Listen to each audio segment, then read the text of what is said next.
বিসমিল্লাহির রহমানির রহিম। প্রিয় সহকর্মীবৃন্দ, আসসালামু আলাইকুম। আগামীকাল 21শে ডিসেম্বর সকাল 9টা থেকে সন্ধ্যা 7টা পর্যন্ত রাওয়ার এক্সিকিউটিভ কমিটির নির্বাচন শুরু হবে।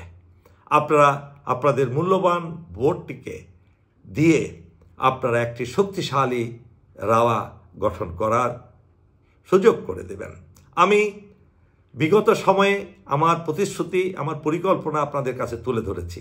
আজকে শুধু এখানে কথা বলতে এসেছি যাদের সাথে আমার দেখা হয়নি, কথা বলার সুযোগ হয়নি আমার সীমাবদ্ধতার কারণে। কেননা প্রত্যেককেই আমি কথা বলতে পারা আমার পক্ষে আমার এই অল্প সময় সম্ভব হয়নি, তাই আমি আপনাদের কাছে সেজন্য ক্ষমা চাচ্ছি। আপনারা যদি আমার কর্মকাণ্ড, আমার যোগ্যতা, আমার সাহস, আমার গুণাবলীতে আপনারা খুশি হয়ে আমাকে দায়িত্ব পালনের সুযোগ দেন, আমি এই প্রতিশ্রুতি রাখতে পারি যে আপনাদের ইচ্ছা পূরণে আমি সর্বতভাবে চেষ্টা করব।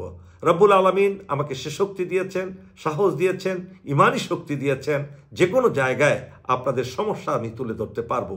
বিশেষ করে বিডিআরের হত্যাকাণ্ড এবং শহীদ সিনহা হত্যাকাণ্ডের বিচার যাতে দ্রুত গতিতে হয় সেটা আমি নিশ্চিত করার চেষ্টা করব। আর এর সাথে যুক্ত হবে সকল কল্যাণমূলক কাজ, কেননা রাওয়ার নামই তো হলো retired arm forces officers welfare association. আমি সে সত্যিকার অর্থে ওয়েলফেয়ার অ্যাসোসিয়েশন হিসাবে এটাকে গড়ে তোলার চেষ্টা করব। আপনারা আগামীকাল ইনশাল্লাহ হাজির হবেন আপনাদের আইডি কার্ড নিয়ে এবং একটি উৎসব মুখর পরিবেশে আপনারা ভোট দেবেন।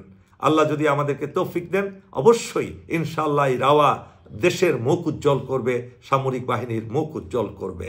আল্লাহ আমাদের সহায় হন। আল্লাহ হাফেজ। বাংলাদেশ জিন্দাবাদ।